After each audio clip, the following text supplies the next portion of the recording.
But when are they coming in? They're coming in at the time of Isa alayhi salam. If they're coming in the time of Isa alayhi salam, then where are they right now?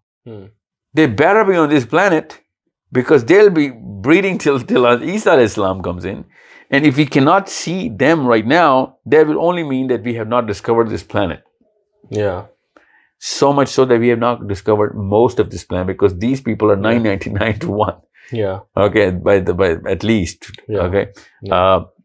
So these people either have come in, and a lot of scholars say that they came in way before you can talk about. Then why are we talking about Isa alayhi salam and Yajuj Majuj? Yeah. Why is Isa alayhi salam going to kill them? And why Allah is saying that we've opened up Yajuj and Majuj? Yeah. So there cannot be the Chinese or the Caucasians. So now moving on to ayah number 92 from the story where Zulqarnain met a nation who did not have any protection from the sun. So he fixes that for them. And then ayah number 92 says, then he traveled a third course. He took another means. 93, until he reached a pass between two mountains. He found in front of them a people who could hardly understand his language. Yeah, the real question here is the way, because this word Saddain comes in the next ayah in a singular form, Sadda, in 93. Yeah. So he didn't build a mountain. Yeah. Because they asked him to build a barrier. Okay, let's just assume that we can take the current translators, the wall, he built a wall. So that word in plural would not mean walls. Yeah. Because right now he hasn't built anything right now. Yeah. So hatta idha balagha bayna saddain means two different barriers. It's not a mountain. Well, in their very words, if we take the conventional translation, would mean that hatta idha balagha bayna saddain means between the two until walls. he reached the two walls. Yeah. Okay, but he didn't. Yeah. He actually is going towards or between two different doorways.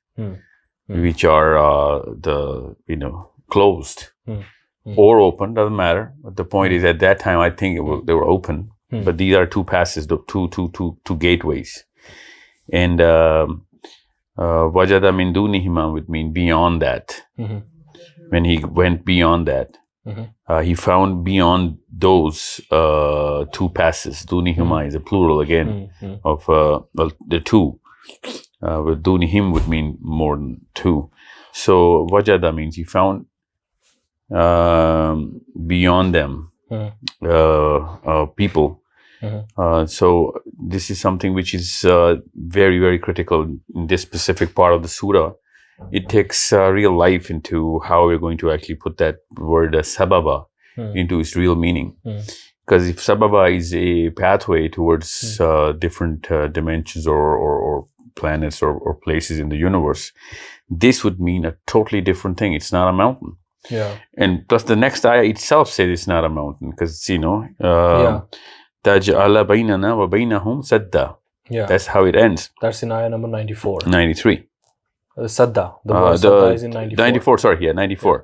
So in 93 it says saddain. Yeah. So it's all sitting on that pillar of sababa. And summa atba'u sababa is the same word which leads to the meaning of saddain and sadda. So this is where the bigger delta comes into, how the conventional scholars are using this translation versus what I think is going to open a bigger canvas of how we should look at the whole universe and the whole this schema of how things are being run. And now we know through science that this is not just a myth. However, let's just come to science later. Let's just talk about history. We know that historically there have been civilizations who've been talking about this blatantly, and not in any gray symbols. They were talking about literal journeys. Not only that they drew about it, but they actually had a lot of narrative specifics to people and names of people, and the kind of stories that they have been talking about. They have a lot more relevance to our theological backdrop of Idris alayhi salam and before Adam alayhi salam and right after Adam alayhi salam. And it takes me right into the heart of the matter, which is Nuh alayhi salam. Quite frankly, Idris alayhi salam, since Surah Maryam has Idris alayhi salam, that's why I keep referring to him. However, the real relevance to all of that and the proof of all of this sits inside the story of Nuh alayhi salam. And since Nuh alayhi salam has a very peculiar advantage over every other prophet, and that's his age. Yeah.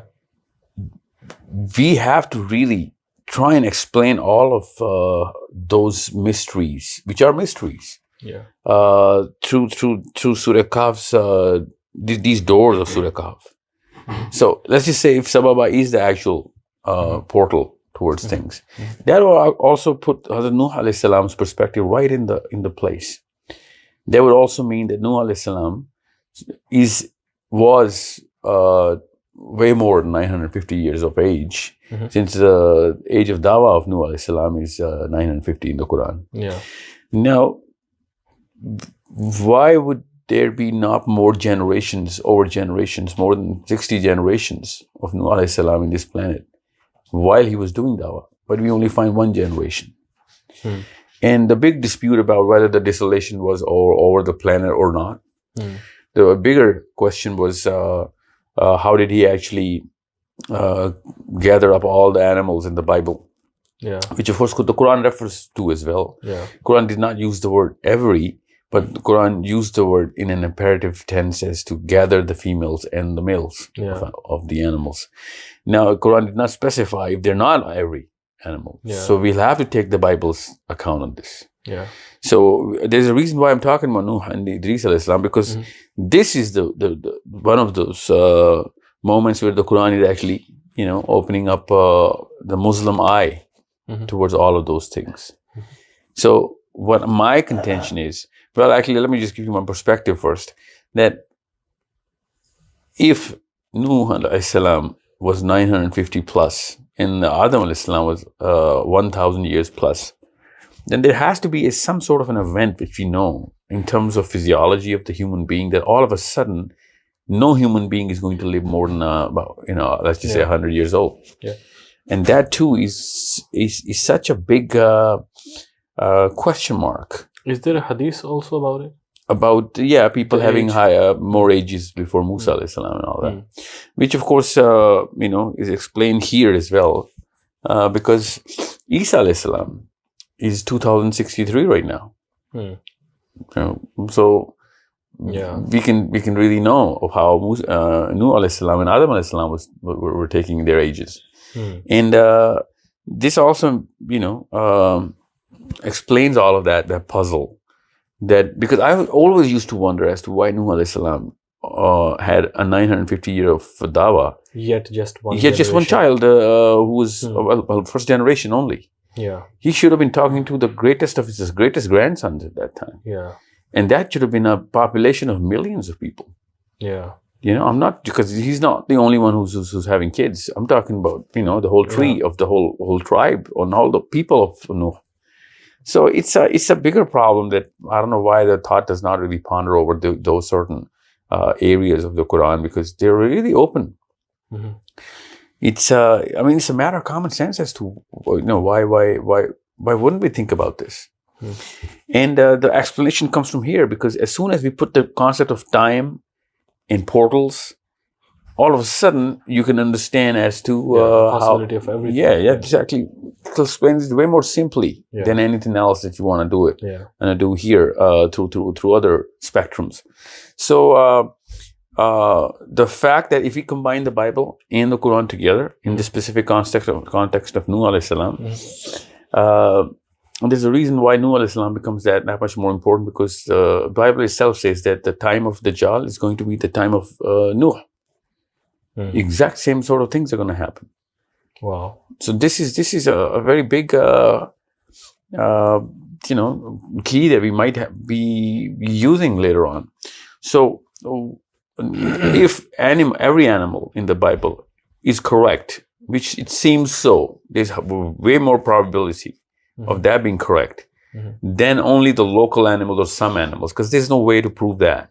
There's a lot more ways of proving that every animal was collected. But then the question is, how can one man collect every animal? From the whole planet Earth. Yeah.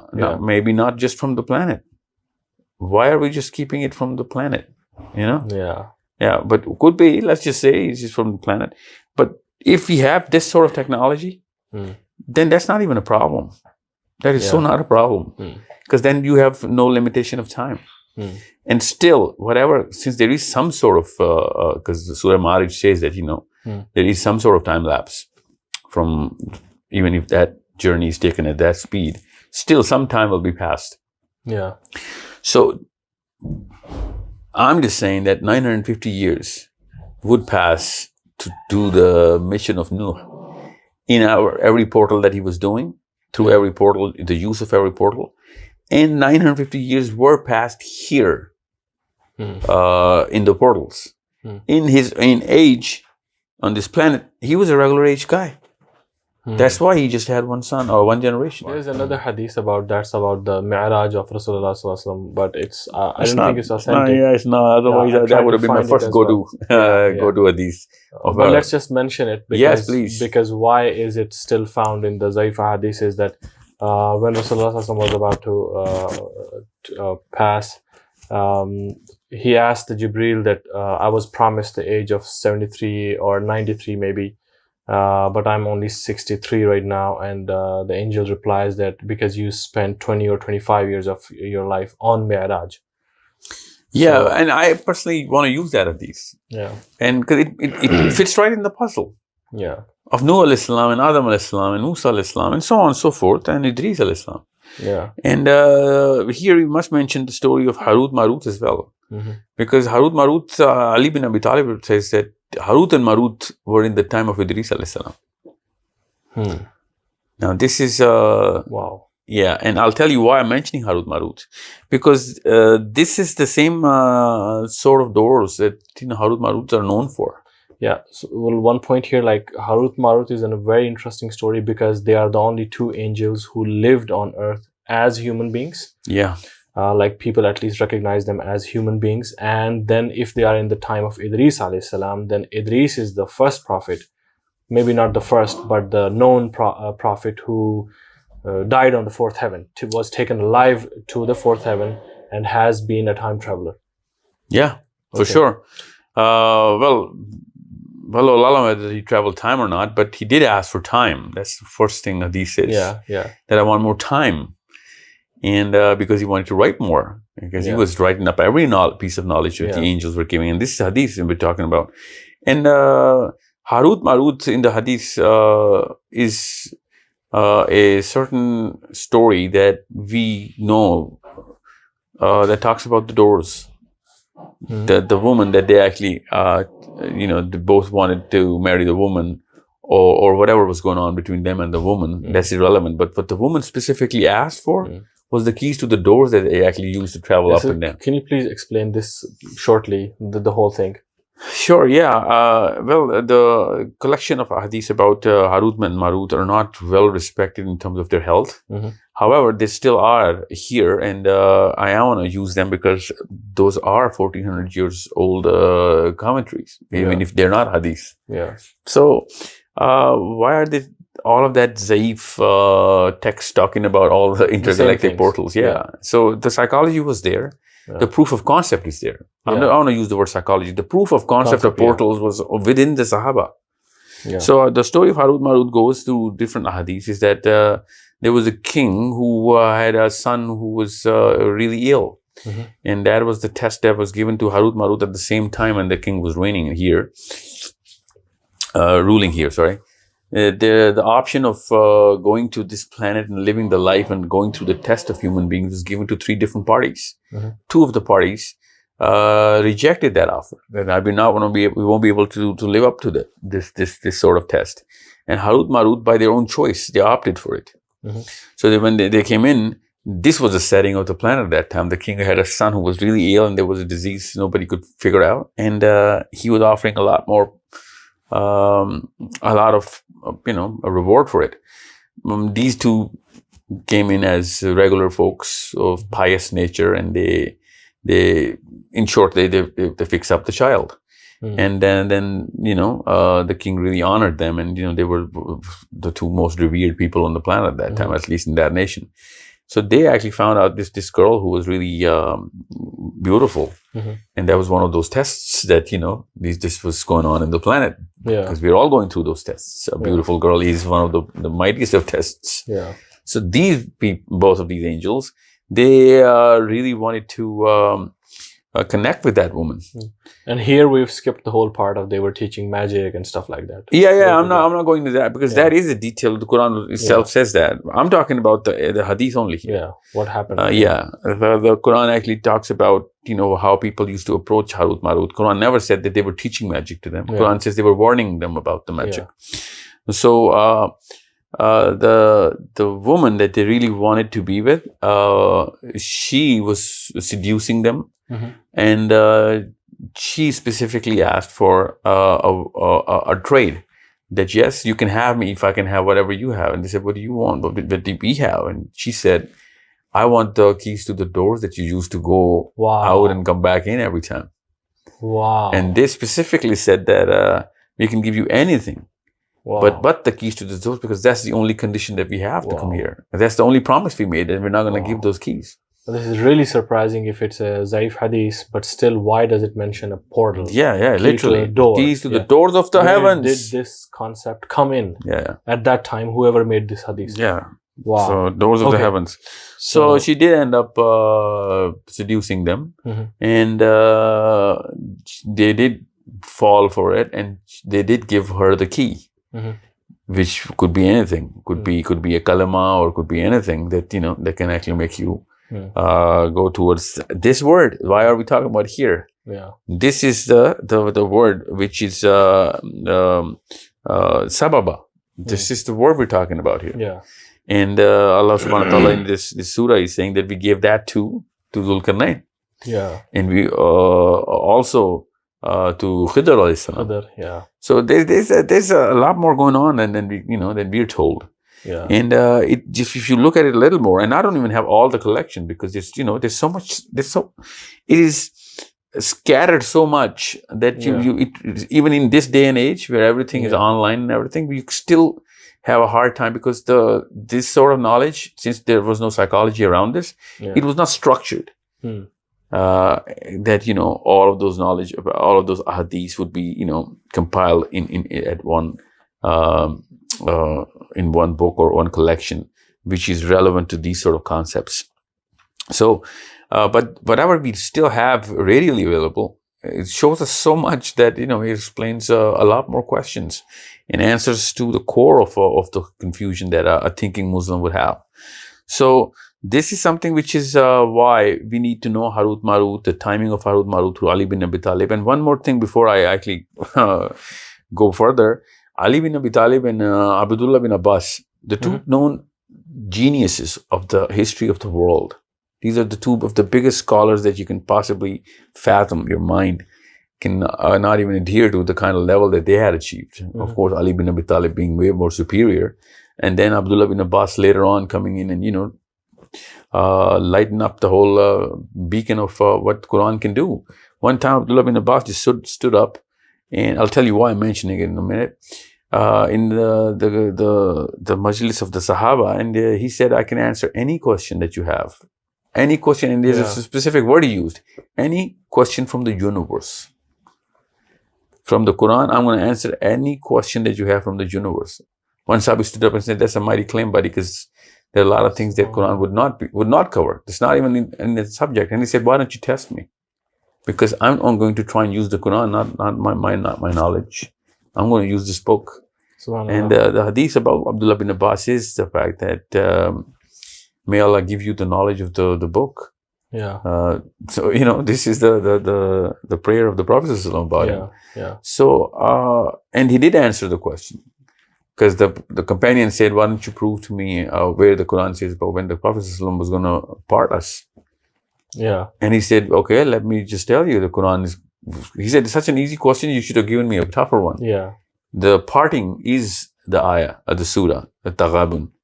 He said that was the Quran was telling us the biggest parting that you can possibly have as an ummah was the parting of the Prophet. And that was the 64th surah of the Quran. The Quran knew. The Quran told us that after the 63rd year, you will have the biggest separation that you can possibly imagine from wherever of all the things that you can possibly have. And the Prophet says that whoever dies and you're mourning whoever died, you should also reciprocate my death over and see that your loss is way less than any loss that you can possibly suffer. Now this is how big of a loss that, of course, we all know that through our own love of the Prophet. The point is, this man, Abdullah bin Abbas, was given the prayer by the Prophet of the knowledge of the book. Make sure you remember, it's a keyword here. Ali bin Abi Talib, another person, through the Prophet, we know that this is the peak of knowledge. That I am the city of knowledge and Ali is the door. And so these are the two people we know of. And ironically, these are the very two people that talk intergalactic all the time. And they keep using the Quran and Hadith to talk about portals and intergalactic things. About Zulqarnain, in Ibn Kathir, Ali bin Abi Talib is the person who says this is the man who got the power by Allah to travel in the clouds. Through the clouds, yeah. Wow. Now, if he was traveling through the clouds, then everything else falls right in my perspective here. Yeah. Because the clouds is not those just clouds. Clouds is that portal, that rays that is going to open. That is going to seem like a cloud. And Ali bin Abi Talib is the person who says Harut Marut is in the time of Idris al-Islam.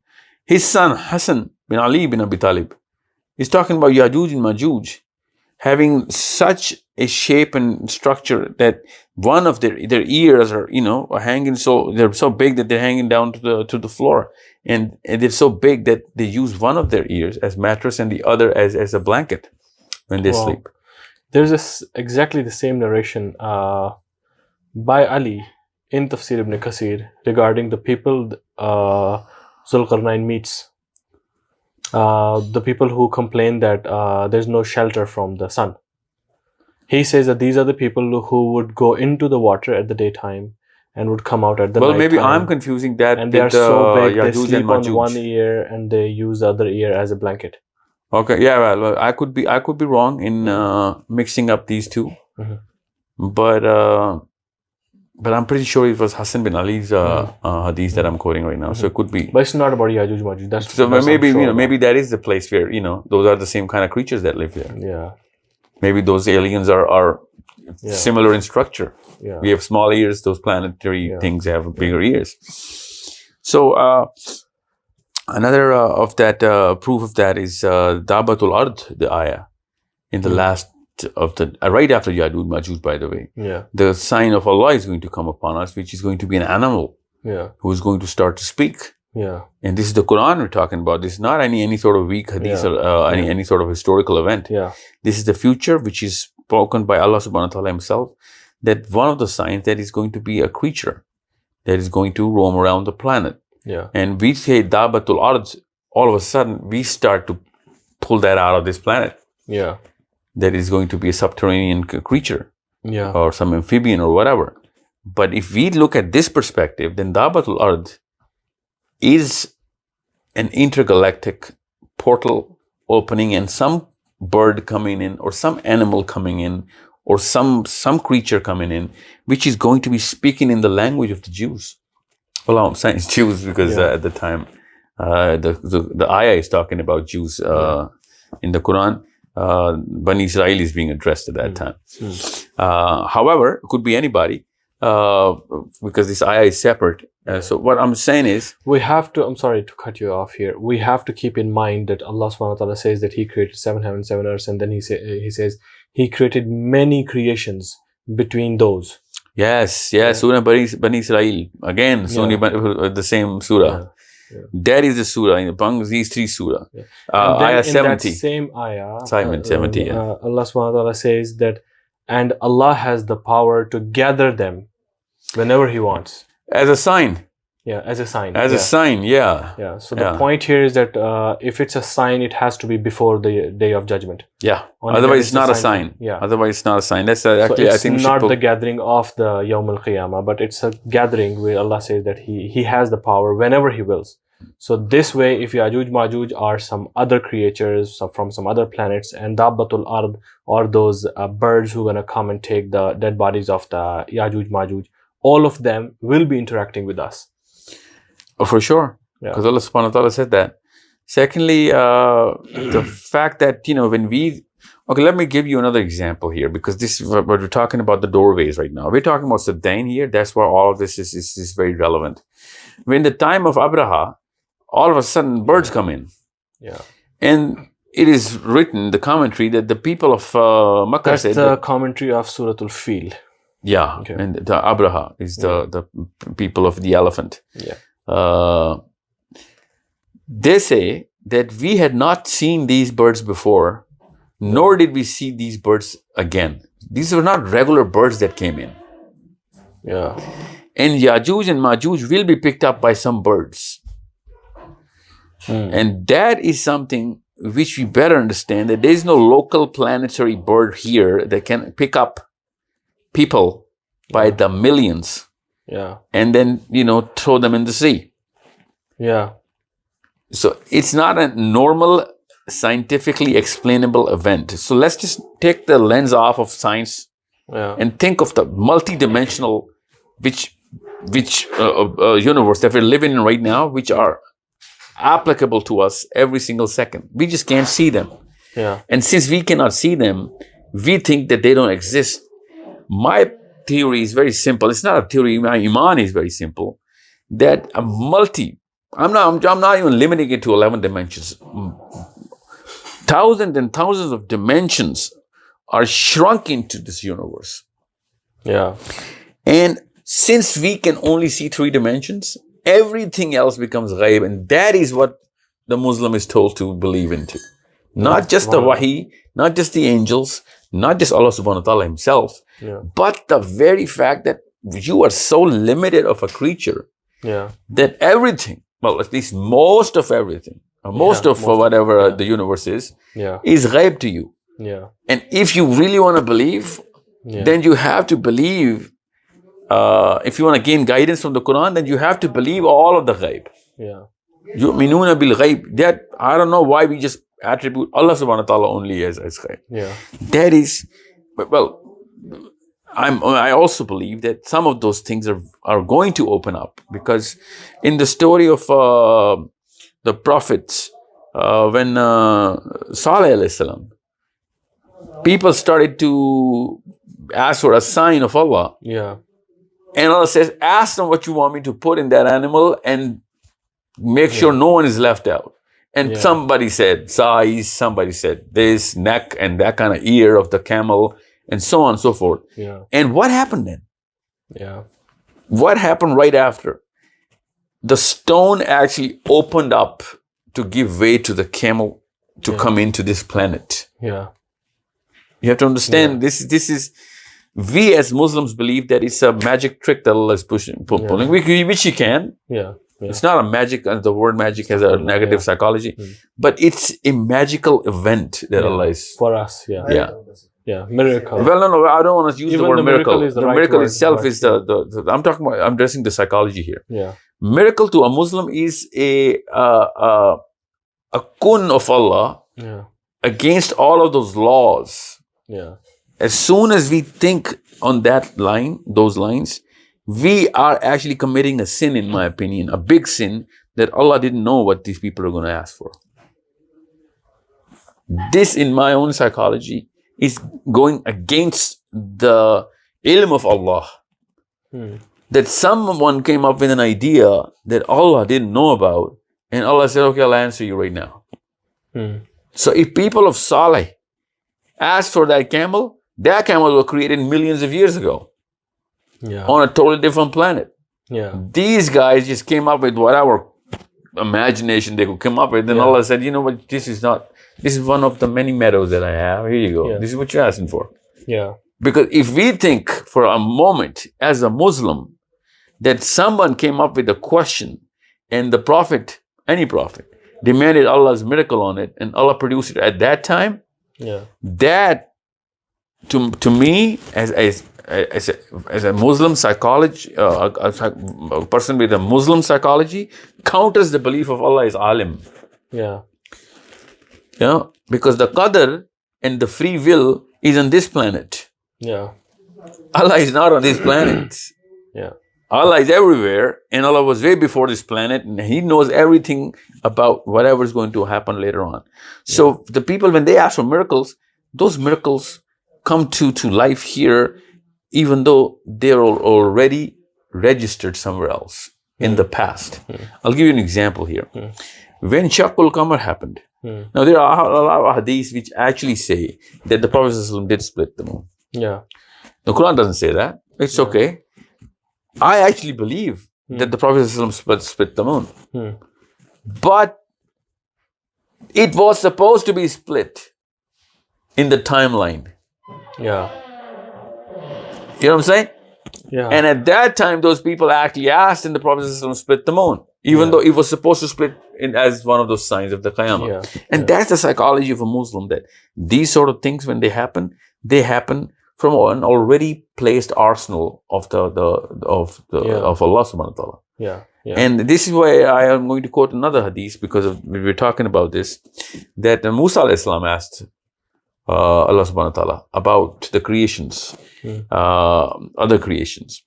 And Allah subhanahu wa ta'ala says to Musa that, should I tell you about one of the meadows, that there is a creature that is feeding in one of my meadows, that if you look at your own planet, it can swallow that planet in a single bite without even any hassle. This would be not even a meal for that planet, for that creature. And he is in one of the meadows of one of the many meadows that I have. So it's not a coincidence that this ayah in Surah Bani Israel, ayah 70, it's not a coincidence this actually happens to be part of this constellation. You know what the ayah is? That we've created many creations. You are the better of many creations. The better of many, not the best of all. Although that's the most common belief, that Muslims beings are the ashraful makhluqat. But that is not in Islamic literature. It's Islamic culture, but not not in the Quran or Hadith. Actually, some Mufassirin have derived this from ahsani taqweem. So from that they derive that we are the best of the creation. But from this ayah, it clearly shows that we are better than many, but not all. And that's the point here. Because ahsani taqweem would mean when Allah creates anything, Allah creates it as the finest possible way. So in my own opinion, even the ants are created as ahsani taqweem. When Allah creates something, it is created at the ahsani taqweem. We can't create anything like that with that. But again, I'm not going to contest against this very commentary of the ulama. What I'm trying to say is very simple things here. When we are going to open the portals of Zulkarnain, it's not the first time these portals are going to be opened. Because these have been on accounts in hadith and, in the Quran, so many times we just don't look at it. Since in Surah Naml, when Ifrit is told to bring, Sulman asked who's going to bring the throne of Sabah. That's an actual portal that guy is opening. Because this man, if he was trying to use any pathway, it would have he would have spent some time before he can bring the throne in. But the fact that he says before you can blink the eye, that means he's going to come and travel through time, and right at that very point in time, he's going to bring it. This is such an amazing fact, because it's in the Quran. That this man did not spend any time to bring it. So it's not like a hologram he presented in front of him. He actually brought the real thing. Very important point here is that when he was asked he said that it's the knowledge of book Allah has given. Yes, and that's what I'm coming at. Yeah. That's And the he was same. not a jinn. Oh yeah. That's. Did we not cover this event in? I don't remember. Maybe we did. Yeah. Yeah, it's a long series we're doing. So Yeah. the story is about Sulaiman alayhi salam, who is in his own palace at that time with all the jinnat and all the human beings on left and right side, and there's a big problem going on between jinn and humans at that time, in the time of Sulaiman alayhi salam, because both were trying to actually it was like a political thing going on between jinnat, that we're way more we're better than the human beings, and since Sulaiman is a man, so he actually sides with the men. So Sulaiman alayhi salam gives everybody a test here so that the jinn could know that human beings are only limited if they do not have the knowledge of the book. And if they have the knowledge of the book, they're far superior than any and every power that jinn has. All the jinns can have all the powers, but any human being with this power of the book can supersede and overpower any other thing. So he gives them the test, and Ifrit is the mightiest of all jinns at that time. Okay, and Sulaiman alayhi salam says, who of you guys can bring me the throne of Sabah? And that's the queen in Yemen at that time. And this is this is Jerusalem we're talking about. This is going on in Jerusalem, or wherever that placement is. The first temple, actually the second temple. Yeah. So Ifrit says, I am going to bring you that throne way before you can, or before you can spend enough time to stand up from where you're sitting. From wherever you're sitting to the time it's going to take you to stand up. And now look, this is a contest going on of time. Do not be confused about this. It is a contest going on about who can actually travel through time faster. Yeah. Not just the fact that you can bring such an amazing power you're going to show. That's a constant thing. You guys can or have the power to bring weird things and bring mountains from one place to another. The real contest is here about who can do it faster. This is what the Quran is saying. Yeah. Now we shouldn't be, mixing this up, because as a normal human being, bringing the throne of Sabah is such a big thing. We forget the fact that was not the rule of the game. Yeah. The rule of the game was that both of you can bring it. Yeah. Who can bring it quicker? Yeah. The jinn says, I can bring you way before you can stand up. And the human says, I can bring you, that's too slow. Yeah. I'm going to bring it way before you can blink your eye. Yeah. And he does. He does bring that throne back. And Sulaiman alayhi salam, Allah subhanahu wa ta'ala, narrates that detail there here in the Quran as well. That how did you do that? And he says, because I have the knowledge of the scripture. I have the knowledge of the scripture, knowledge of the book. So this is the book we're actually holding right now. Yeah. Now we have to understand how all of this comes into play, and how to place all of this into our psychology and raise our kids accordingly. So this is something which is so beyond science and beyond a natural psychology of a regular human being who's not told about this from day one and explained it through so many angles. Otherwise, what is the commentary? Read this surah and see what the commentary has. There is absolutely no answer to how did that man bring about the throne of Sabah. We're not going to go into detail of what happened later on, but this is the point here. So if there is a teleportation going on in the Quran, if there is a portal opening up in the Hadith, if there is 1,000 years of age and bringing every animal in a single ark inside the Quran, if there is so much astronomy at the same time going on, then why are we not looking into Atba as-Sababa as one of those many things which is already in the Quran? And even if that's just my opinion, it's just fresh right now, please reject it. Sahabas are actually using it. And if Sahabas are using it, then whatever the the median between us and Sahaba, all the commentary between us and the Sahaba is, we should be able to not just place it according to the intellect of the people at that time, because that was the point of the Quran for those people. Because at that time, science they didn't even know what the concept is. So Sahabas, they actually had to get the absolute knowledge because they were gaining it straight from the Prophet. And the fact that we have testimonies from the Sahaba also signifies that this has to be preserved. We can't just, take it as one-off account of Abdullah bin Abbas or Ali bin Abi Talib and just, forget about it. That, this is something that might be useful at that time and not here because of some sort of people talking about these sort of things as imaginary or something. Sahabis are not like that. It's an absolute knowledge we're talking about here. It's not a temporary event that Sahaba is talking about this. We take Sahabis as permanent beacons of knowledge. And they are going to remain like that, inshallah, till the day of Qiyamah. So use this momentum and make sure we go into this next ayah. This is why this ayah is the most important. I told you before, this is where the whole concept comes to life, because all of a sudden Yajuj and Majuj are coming in.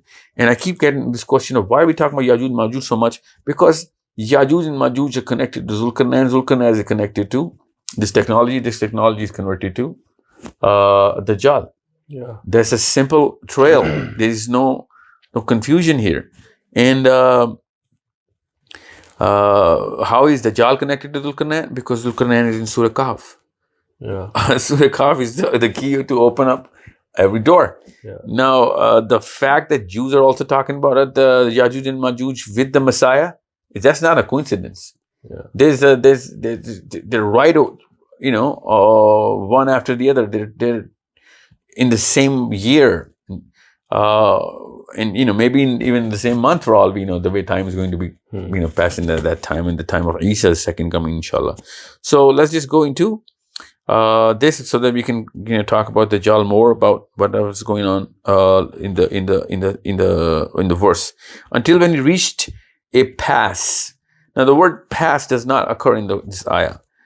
Okay. So hatta idha balagha bayna saddain, he comes right in the middle, or is passing through the middle of these two barriers, these two portals, these two doors of two different portals opening up, or maybe two portals traveling parallel, and he's coming right in the middle. Could be anything, because he doesn't really specify the structure here. Wajada min dunihima qawma means the people who are found by Dhul-Qarnayn. And then the next ayah they say, Qalu ya Dhul-Qarnayn inna Yajuj wa Majuj. Just a reminder for the viewers that this nation, we can't restrict it for this earth. It could be anywhere. Well, the case that we're presenting in this video series is the fact that this is not the planet Earth. Because even if it is planet Earth, which I doubt in through my perspective, it is in a totally different dimension. Even if it is planet Earth, it is not in this dimension. So they could hardly understand his speech. La yakaduna yafqahuna qawla means they couldn't really get most of whatever he was saying. And then they say, Qalu ya Dhul-Qarnayn inna Yajuj wa Majuj mufsiduna fil ard. I think we should go to the translation, because so they pleaded, O Dhul-Qarnayn, surely Gog and Magog are spreading corruption throughout the land. Should we pay you tribute provided that you build a wall between us and them? Wall here is وَبَيْنَهُمْ سَدَّةً. Yeah, that's the same word that actually ends up بَيْنَنَا وَبَيْنَهُمْ سَدَّةً. So أَنْتَجَلَ بَيْنَنَا وَبَيْنَهُمْ سَدَّةً means so that you can build one. So it's not. So if we translate here Sadda as mountains, as in the previous ayah, it will be build a mountain for us between us and them. So we'll have to stick to one meaning here. We can't just try and pick and choose that. They're the same word, and it's not like far away. It's like before this word in the the last ayah. Hatta iza balagha bayna saddain, and then antaj'ala baynana wa baynahum sadda means it has to be carried forth. The same psychology has to be carried forth. And he did build up a wall. he did build a barrier. So he did close those barriers. Yeah. He came right in the middle of these two doorways, and he shut down one of those doors. Yeah. Or maybe he put a singular wall between these two doors. This could also be the case, because it doesn't really specify the whole architecture of things. So we can take all of these meanings. Yeah. But we cannot take the meaning of the word mountain here, because he didn't build a mountain. He actually asked for the metals coming up right. Yeah, in the next time. So we don't build metals and copper and iron and still and build a mountain. Yeah, build a mountain or call it a mountain later on. Yeah. Okay. So yeah, but the one thing that we always miss out here somehow is that they wanted to pay him. It's not something which is customary for anyone to pay the king. No, I think all the nations used to pay tribute to the kings. Yeah, not that the fact to build walls. They're actually talking about a salary here. Kharaja. That means kharjan. That kharaja is the same word kharjan means kharaj in Urdu. Yeah. That means if you do this, we're willing to compensate you for it. I don't know. I just my head always gets stuck at the fact that why was this mentioned here, because it was not. He didn't even take the money. So the fact that he said specifically a very clear reply that whatever I have is way better than what you can possibly offer. So I don't need anything from you guys, but what I do need from you is manpower and whatever the things you're going to ask for right now. So the fact that the same word comes into play when Suleiman says when he saw the thing happening of the throne of Saba, he said this is from Allah's rahmah only. Al-Khizr said the same thing, and here Zulkarnain is saying the same thing. In the next ayah. In the next ayah, number 95, he responded, "What my Lord has provided for me is far better, but assist me with resources and I will build a barrier between you and them." Now here we go. That's the point I'm going to try and make. In the ayat 83 or 84, when we are saying bikulli shayin sababa, that does not mean he has power of everything. Yeah. Otherwise, he would have been like this, and every iron and copper would have just merged up together, and he would have made a wall. He would be asking them for resources. Yeah, and even if he were asking for resources, he wouldn't have asked for whatever they were going to do with the resources as well. So he does not have that kind of power, which we actually start to assume. He's literally doing it under a regular, settings of how people come about and do their labor, and your regular social and physics laws of physics are applied here. Yeah, go on. Okay. Ayah number 96. Before we go to 96, now this word sadda is now radma here. Yeah. The word sadda was something that they wanted to. They were saying, and here, Zulkarnain is actually replacing the word sadda with radma. Yeah. Then they wanted to build a sadda. Yeah. For him to build a sadda. Yeah. And he said, I'm going to build a radma. Radma. Yeah. Now that's a totally different. See, this is what Zulkarnain is saying. Yeah. And he does build a radma. Yeah. So he doesn't build a sadda. Yeah. So let's just go back. Taj'ala baynana wa baynahum sadda. So you can bring about. Ja'ala is a totally different word here. Okay? And he said, well, I am not going to do that. I am going to build you a dam, which is going to stop this, rather than the kind of technology. Well, I'm giving you perspective here. Whatever you're seeing right now as the doorway opening up, you see all of that thing, which could be anything. Could be just mist, or could be just thin air. Could be anything.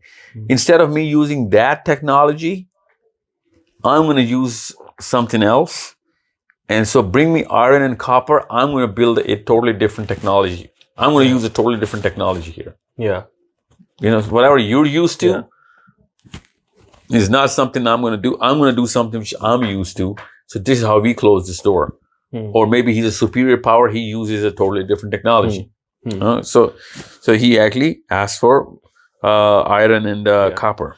By the way, you use the word dam. That's the translation by Sahih International. But all the others, Dr. Ghali, Mustafa Khattab, Abdul Halim, they have used it as a fortification or a barrier or a wall. Yeah, well, the dam is the wall. So yeah, a dam itself is a wall. So it's not much of a contradiction here. Even though barrier is way more suiting to the, because it's not an actual... because we do get an idea of the dam, So yeah, you're right. Yeah, that would just spin people off from whatever was going on actually. So ayah number 96, bring me blocks of iron. Then when he had filled up the gap, the gap between the two mountains, he ordered blow. When the iron became red hot, he said, bring me molten copper and pour over it. I guess this is a very interesting... Yeah, there's so much in this. I don't know where to begin. First and foremost, iron and copper, we know what Just give me a second. Sure. I want to read the Arabic of this so that you can stress on each word then. In ayah number 96, it says, آتوني زبر الحديد حتى إذا سأوى بين الصدفين قال انفخوا حتى إذا جعله نارا قال آتوني أفرغ عليه قطرة. Okay. So we have Zubar al-Hadid, Sadafain, Sawa.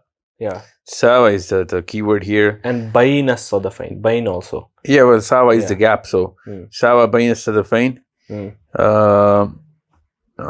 then we have Kitran. So let's just read another English translation.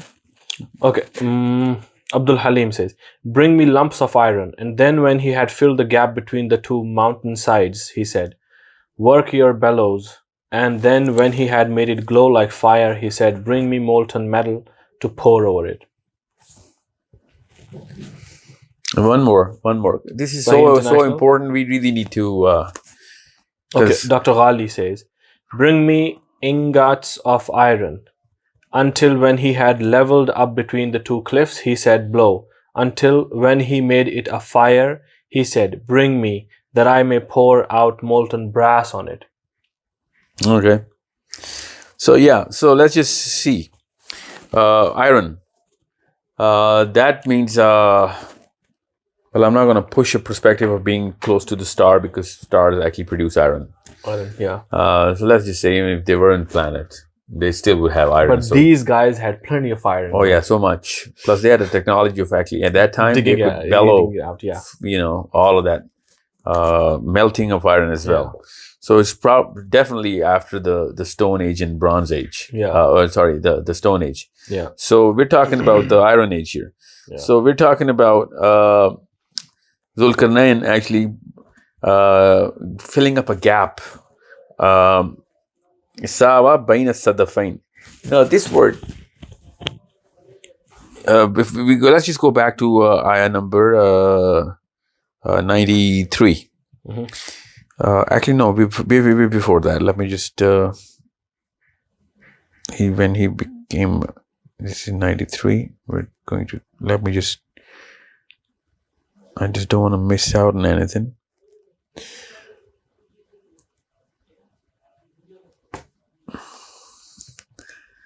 Because the same word actually appears so distinctly that we just don't want to. Which one? Hadid? The gap. Okay, it's okay. We can use it here, so don't worry. It's okay. So the question is, I'm going at ayah 93 again. Hatta iza balagha baina saddain. Okay. Now he has traveled across the saddain now. That's when he is he's found the people. Dunihima. Okay. And then beyond those pathways, or what they're saying is mountains. he's going to try and build up a radma. Okay, and now he's asked them to bring iron, and he's going to fill up a gap between the two mountains. Okay. Now let's just, because I know it's the case is that they're not mountains. So what are they? And what does iron got to do with this? Let's just say that they are portals. Does a portal just get shut down by an iron wall? Well, could be, but most probably not. Yeah. You know. So what was going on there? And how can we actually, if there is a portal, why can't you just go through the iron wall? Because the portal can actually open anywhere, right? Yeah. If Saleh's camel can come out from a stone, then Yajuj Majuj could just come out from this iron wall. Yeah. So the wall wouldn't really open up, because we're talking about a portal here. When a portal opens, it opens in air or in the ground, doesn't matter, in water. So that portal. But we had an understanding that just like we have roads and pathways here on Earth, that's exactly how we have portals which are fixed. It just doesn't open anywhere. Well, that's they one are of them. there. Yeah. Yeah, they're there, but when they open, they can open anywhere, right? Yeah. I mean, wherever they are, they're there. They can open anytime. Yeah. Yeah. Plus, they don't really, Plus, the we point don't I'm trying know to make as well is where they are. Yeah. Yeah. Well, the portal could be in a mountain, right? Yeah. When a portal opens in a mountain, the mountain's not stopping it. The mountain actually is opening it. Yeah. So if the portal is a portal between us, it's supposed to happen. Yeah. No matter what we put there, that portal is going to open that piece of matter. Yeah. Right. So the iron wall might not be the best solution to close a portal. That's what my case is. Okay. What I'm trying to say is that yes, since he knows what the portal is, he is going to do something else. And that's why he said, I don't want your money. Let me just build up something which is going to go through the gap and it's going to fill it up. And he said, I'm going to build a radma. Yeah. He said, not what you're sadda. saying. Yeah. Not a sadda. I'm going to build a radma. I'm going to, block it. I'm going to build a block. That's the best word for it. I'm going to block this hole here. Now, this hole has to be blocked through. So what were they asking? If he said that I'm going to block it, what were they asking? That Radda? They were asking. Sadda. What's the difference between these two? That's what we're explaining actually. Well, the setting is that when Zulkarnain comes through those pathways, they are asking for another sort of pathway to block or close them. And Zulkarnain is saying that this is not going to stop them. Opening up another door or closing it the way you want it to close, this is not going to stop them, because this portal, when they open it, it opens to anything. Even if it is water or, or a mountain or whatever, or air, they're going to open it up. So I'm not going to do that. I'm going to put a permanent block there. Because, if Zulkarnain was here, we would be like, why don't you build a wall? And he was like, this wall is not enough of a stop for anything that you're actually, for the thing that you're actually telling me to stop. Whatever those problems are. If Yajuj and Majuj here, he's going to be using a totally different technology to stop. And he is. That, in your opinion, whatever you see is what your psychology is. So that's why you're saying that, you see this sort of a doorway, why don't you close it like this? Yeah. And he said, no, this is not going to work. I'm going to put a permanent block here. And that's a radma. I'm going to block it. And that's why the commentary is about barrier. Yeah. That I'm going to make sure that I block it. Let me just use whatever I know, which Allah has given me as knowledge. So bring me iron and copper, I'll show you how it's blocked. This is what he's doing. Yeah. And now that we know a little bit of science of what happens when you layer ferrous over copper and then ferrous over copper, you actually are creating a magnet. And if you put enough heat energy or whatever energy that was used, because they were blowing fire on it, we can deduce that it was some sort of a magnetic field that he actually created. To close the doorway or block it or maybe just hide it. Or could be anything. Otherwise, let's just look at the flip side. Let's just assume all of this is wrong, what we're saying. And it's a classical meaning, two mountains and he looked at the big gap. Okay, this is the two mountains. Let me just build an iron wall so that they won't be able to cross it.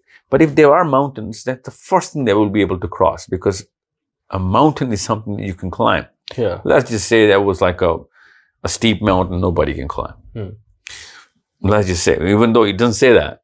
So he builds up a wall which actually around between the two mountains that nobody can climb. So if that kind of setting is on this planet, the kind of number that we have of Yajuj and Majuj, that wall, they don't need to cross. They can just, swarm around from other parts. Yeah. Not just to kill these people. It's all right. These people might not be killed because the mountains are too far and too wide. It'll be too much of an effort or too small of a gain. But they will be dispersed all over the planet. Yeah. This is the least of, Yeah, because the wall's not built around the whole planet. Even if it is built the whole planet, half of the planet is still gone. Yeah. Yeah. Yeah. Should be inaccessible to even us. Yeah. So if he had built a dome, then I can understand that. That there's in some dome somewhere underground. But it doesn't say anything like that here. Yeah. It just says that there are doorways, and he just blocks those doorways. Yeah. So let's just keep it as simple as it is, because any human being would be thinking, okay, let's just say he built a wall. Where is the wall? Yeah. Okay, let's just say, the wall was broken down. So what happened to Yajuj Majuj? Because Yajuj Majuj are, through the hadith, told to Isa alayhi salam, after he kills Dajjal, that now we've opened up. Open is the word. Our people that nobody can kill. So take your people to Tur, and hide there. This is the direct hadith about the Yajuj and Majuj, which is Sahih, which is, there is no doubt about this. And it makes perfect sense. Because the Quran says we're going to be sending Yajuj Majuj from higher places. Higher places, yeah. This is the Quran which is saying. This is the first time, the second time is used in Surah Anbiya. So, higher places would also mean literally those places which the Quran keeps on saying, the Surah Naba, when the doors of the skies are going to open. Yeah. And doors of the skies would naturally mean higher places. Yeah. And even if that's not the doors, these are other doors which Al-Quran is using. Yeah. Okay, so when Yajuj and Majuj are going to open portals in the air, they're naturally going to be coming from higher places. Yeah. Because that's how we look at the whole atmosphere and the sky and the whole heavens. So it's either that or they'll be coming from underneath us, and that's not what the Quran is saying. The portal can be opened from underneath. Yeah. But these are the portals from interplanetary, right? Yeah. So interplanetary movement, for example, if we look at where the moon is from the Earth, moon is on the right in the same pan as planet Earth. But we look at the moon from like as if it's in a higher place. Yeah. You know what I'm saying? Sun and the Earth are not on top of each other. Yeah. But it seems to us, because we're aligned vertically on the planet. Yeah. Since we're aligned vertically, we see everything up there. And that's Hadibayan Saloon, which means higher places. Yeah. And that makes a perfect sense in this whole context as to how are they going to be coming in. But when are they coming in? They're coming in at the time of Isa alayhi salam. If they're coming in the time of Isa alayhi salam, then where are they right now? They better be on this planet, because they'll be breeding till Isa alayhi salam comes in. And if we cannot see them right now, that will only mean that we have not discovered this planet. Yeah. So much so that we have not discovered most of this planet, because these people are 999 to 1. Yeah. Okay, by at least. Yeah. Okay. Yeah. So these people either have come in, and a lot of scholars say that they came in way before you can talk about. Then why are we talking about Isa alayhi salam and Yajuj Majuj? Yeah. Why is Isa alayhi salam going to kill them? And why Allah is saying that we've opened up Yajuj and Majuj? Yeah. So there cannot be the Chinese or the Caucasians. Yeah. There cannot be, because Allah is going to tell them that now we've opened up. It's a far-fetched idea that at that time America or Europe is going to fight against Isa alayhi salam, and Allah is going to say, now I've opened up NATO. Yeah. So go to Koitur. How come NATO forces won't be able to go up to Koitur? Yeah. This is another. It would just putting our own selves in a lot of knots here, but just not simplifying things through the course of events, which this surah is clearly saying. So this makes a lot more sense in this context, and that's why I'm trying to go in so much detail. So the next word is Sadafain. Sadafain is in ayah number 96. We're back in this. Hatta idha sawa bayna Sadafain, which means shell. And Sadaf means shell, the two shells. That also makes sense, because when we look at that shell, that Sadaf means it's a spiral with two openings, which that's exactly what's going on. Yeah. So if he had a door-like structure with the spiral movement, it would look like Sadafain, and that's okay. And that's what we're actually talking about. But if we don't treat it like a wormhole or a portal or whatever, then why is this a new word coming in this ayah? Yeah. Why is Allah subhanahu wa ta'ala not talking about Jabal? Yeah. Or or anything of that like or Saddain. Or Saddain, Saddain. So all of a sudden this becomes that part of the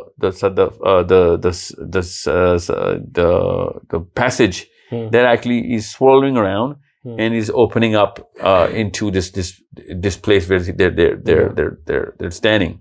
Yeah. So he creates a certain charge or a certain you have to actually mechanical explain more about Sadaf and Sadafain here. We'll just try and put a picture of that shell in this video on the screen, that you can actually see that this is what the seashell, not the seashell, but there's a certain word for it in English. It's on the tip of my tongue right now. Snail? No. Yeah, well, okay, yeah. Well, snail also has that sort of a shell. Yeah. Ironically, the same sadaf exists inside the human ear. Yeah. The very shape and the very form of that sadaf is in one ear. So two would mean sadafain. Yeah. Okay.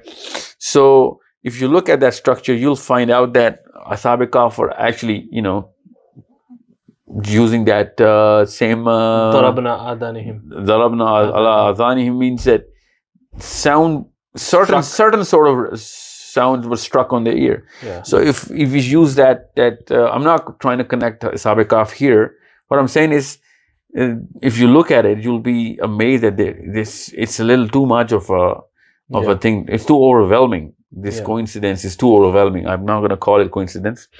So when you look at that sort of a shell, then you'll find out that this is two tapering ends, which are openings, with a big swirl in the middle, which looks like that shell that that the Indians use for the horn. Yeah, exactly, like a horn-shaped thing.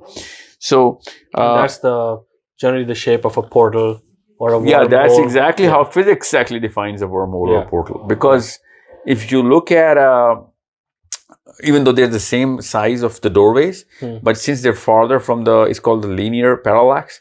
If you look at if you stand on the train track, you're going to think that the edges of the train track are wider here, and they start shrinking together the farther you see. Just like that, if you see a portal in the sky, you'll see that the bigger door is swirling into a smaller door. Yeah. And that's what makes it look like a horn. Yeah. And this is what Sadaf actually looks like. Yeah. When you look at those Indian civilizations, they still use it. Yeah. And they pick up a horn, even though it's not a horn, it's a shell, which actually makes that sound of announcement and everything. And that's also in the same perfect spiral of the Fibonacci series, which is which is called the signature of God. Yeah. That this is how everything is in a perfect proportion. And also Now we found out that the Earth and all the planets are swirling around the sun Yeah. in the Fibonacci motion, Yeah. and they're actually traveling. It's Yeah. not a linear, Yeah. a motion of the planets in the x-axis. Yeah. They're actually moving up or wherever they're headed, Yeah. and that's the exact spiral that Yeah. that everything is making. Yeah. So the whole solar system looks like a big portal when Yeah. you look at it from that angle. Yeah. However, the word sadaf actually holds this big of a meaning. So Baina Sadafain would also mean, and I was reading this, there's two Arabian students who made this documentary on how a portal would actually mean. They used the word sadaf as well. And they said the sadaf would convert into Sadafain because the two edges would actually mean the Sadafain. Yeah. A single edge would mean a single Sadaf. door was sadaf, which of course, actually I think they were Armenian or they were speaking Arabic. So what I'm saying is, it could be a singular path opening at the Zulkarnain end and the other path opening at Yajuj Majuj end. Yeah. Okay, and that would mean Sadafain. Yeah. And And he right would- between them, he meets these people. Yes, exactly. Okay. Or beyond it, and and he comes from one end, goes to the ends of Yajuj Majuj, blocks it there, and then comes in here and then blocks it here as well. Yeah. That could easily be done, and that explains, how he's using copper over iron or iron over copper over iron. Again, I'm going to keep it simple. I'm not going to use it as two different ends of a tunnel. I'm going to think that he actually blocked that portion which was opening in the part of the planet where these people are, even though that is connected to the trajectory of Zulkarnain coming to going there. Obviously, if Zulkarnain blocks the pathway of every portal, then Zulkarnain is not going to come back. You have to understand that. So he's in the middle of these two pathways.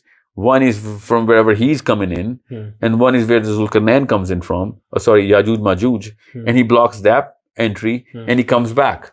Yeah. Yeah. So it's a simpler way of looking at it, and so that you can understand how this whole ayah comes to life, brings to life such a big perspective and picture of what was going on there. So again, Radma is the block. Sadda is what they actually were used to. Saddain is something which is the two paths opening in. And should I just draw that here? Zulkarnain comes into this planet from this gap. That's one. And he looks at that planet, people, and then there's another path from that planet going somewhere else. And they say that, Yajuj Majuj come in, and he says, okay, let me just block this one. Yeah.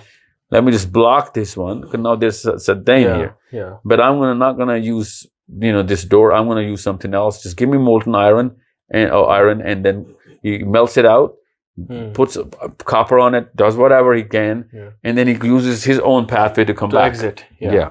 So that's the actual simple way of using the word Sadafain. And then we go to the next. Is there something I'm missing out here? No. Okay. No, we covered it. Alhamdulillah. In ayah number 97, it says, and so the enemies could neither scale nor tunnel through it. Here you go. So scale or tunnel means going up or under it. Yeah. Scale means over. Yeah. And tunnel through. So that means it's not just a wall. It is a kind of block that, because if it's not in space, they can't tunnel under it. Why can't they tunnel under it? Yeah. There's nowhere in the ayah it says, because if there's a gap in the mountain, why can't they tunnel under it? Yeah. Because he just filled up the gap in the mountain according to the classic translation. Yeah. So if it is a hanging up portal and you just block it, no, you cannot, because it's a tunnel. Every portal is a tunnel. Yeah. You can't dig under it, because if you go under it, you're in your own dimension. Yeah. The only way to come into my dimension is through that opening. Yeah. So this is why they can't just dig over or under it. Yeah. Because that's a sealed tunnel. Yeah. It's not in our hands, because the way a black hole or a wormhole or whatever, because black hole could be a portal for all we know. Mm. We can't just go over the edges of the kind of path that we've actually created or was created or is already there, because that path exists in a totally different dimension. Yeah. The opening is the only entry into the next dimension where your prey is, if you want to eat something. Yeah. Because if you don't go through that very layer of the door, you're still going to be in your own dimension. Yeah. So that's why they can't we have to keep in mind, if it was a wall, that too on this earth, we know that Yajuj and Majuj, they are civilized enough. They have like weapons and everything, which they're going to be using when they come on earth. Yeah, they'll be shooting arrows in the air. Yeah. So if they have this much technology, so they can easily dig under the wall or climb over it. Yeah. Yeah. Okay. So ayah number 98, Dhul Qarnayn said, "This is a mercy from my Lord, but when the promise of my Lord comes to pass, He will level it to the ground, and my Lord's promise is ever true." Before we go there, the last ayah, the word was, I'm sorry, I missed out, yazharu. Yeah, neither can they pierce it. Yeah, well... Yadharuhu. This also means to look at, okay? Yeah, so you have to understand, this is a... لِيُظْهِرَهُ عَلَى الدِّينِ كُلِّهِ. Yeah, well, that's also... Zahir. Zahir, right? Yeah, zahir. This word could actually clearly also mean that they can't even see this wall. And nor can they hit it. Naqba also means to strike it. Okay, they can't even see it, nor they can strike it. But again, since I'm not going to try and stretch my kind of meaning, because I'm Dr. Ghali says able to surmount it, because when we say yadharu ala dini kulli, means it's gonna dominate, come over. Yeah. Oh, yeah, I understand. I'm just saying this root word has a very clear meaning that they can't see it, nor are they be able to pass over it, cross over it, or even bore it. Yeah. Okay. Again, the same word, Qala hadha rahmatu min Rabbi. Yeah. Same word as Hazrat Sulaiman is used, Hazrat Khidr is used. Yeah. And Zulqarnain also uses the same word. Yeah. Ayah number 99, on that day we shall let them surge against each other like waves, and then the trumpet will be blown and we shall gather them all together. Yeah, before we go there, what you're 98, right? Yeah, 99. Okay, before there's this teacher of mine who used to say that this is the kalima to open up, different doorways. Because every time a doorway is open, this is the same ayah. So if you recite this ayah at the time of Dajjal, you'll be opening up doorways. Wow, which one? Hadha rahmatu min Rabbi. Yeah, hadha rahmatu min Rabbi. This ayah is placed so well in those very, very occasions when this sort of supernatural event is happening, especially teleportation and in teleporting and opening the portals. So yeah. So, and we will leave them that day surging over each other. You're at 99, right? Yeah. What your translation says? It's Dr. Mustafa Khattab says, on that day we will let them surge like waves over one another.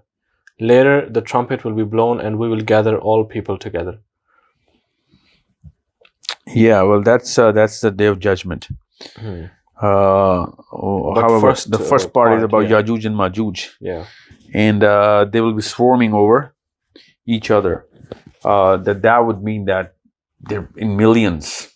Yeah. And they will be swarming over each other and surging over each other. Yeah. What else can we possibly say about this except the fact that the way this is described is the way we should imagine them and see them. Yeah. That Allah subhanahu wa ta'ala has left them for the kill, and this is also a very clear way of us knowing that this is not an event from this planet, because look at the choice of words, and if we look at a portal opening on this planet and a whole creature being coming in with the whole army which has been breeding for thousands and thousands of years, then yes, that is the kind of ayah that actually fits the meaning of that. There's a hadith also like Wasps. wasps. Yeah, this talks about, they're swarming like wasps are swarming, Wow. It's I don't know why we can't just use it as regularly as possible as to how, see, the wasp, I mean, they're not ants, Yeah. they're not termites. Yeah. Wasps, I mean, they'll be coming from the air. Yeah. This is actually, giving us that Wasps sort of fly. Yeah. Yeah, of course. Wasps attack you from the air. A stampede is a regular thing, with animals running and anything. ground, yeah. But the hadith says, Wow. they'll be swarming like wasps. Yeah. So they're, with the kind of ears that, they will be looking like wasps, and people will be thinking they're flying because of the kind of ears that they have, and they're just coming in from the air. But, to my mind, it's such a perfect picture of this, how the Quran is actually using Zulkarnain to describe all of this.